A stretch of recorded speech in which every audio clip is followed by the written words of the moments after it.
அண்ணா அண்ணா காண்டாமிருகமா இருக்குறா. சூர்யா, சாக்லேட்டை மறந்துட்டு போயிட்டேன். சாக்லேட்டா? ஓ, இந்த சூர்யா,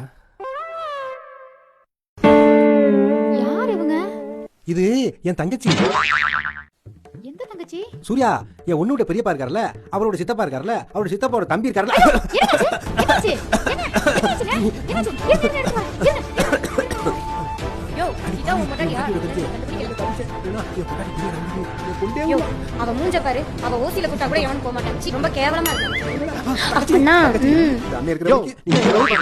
உனக்குலாம் கொஞ்சமா அறிவு இருக்கா? ஒரு நல்ல ஐட்டத்தை அனுப்பி வச்சா பாத்தாமா காலகாலத்துல அனுப்பணுமா இல்லையா? ஓம்பாட்டுக்கு வச்சுக்கிட்டே இருக்கிற ஐட்டம் நினைச்சியா இல்ல உன் பொண்டாட்டி நினைச்சியா? எனக்கு பஞ்சுவாலிட்டி தான் ரொம்ப முக்கியம். மணி 9 ஆகுது, இப்ப வரைக்கும் நீ அனுப்பல. 5000 ரூபாய் என் தங்கத்துக்கு சும்மா உரசிக்கிட்டே இருக்கிற. எவ்வளவு கஸ்டமர் வெயிட் பண்ணிக்கிட்டு இருக்கான். நான் எவ்வளவு பெரிய புரோக்கர் வெளியே போய் கேட்டு பாரியா? ஆளும் மூஞ்சியும் முகரையும். இது யாரியா? அவ உள்ளூர் ஐட்டம்னா இவ உலகமாக ஐட்டமா இருக்காளே. ஓகேவா?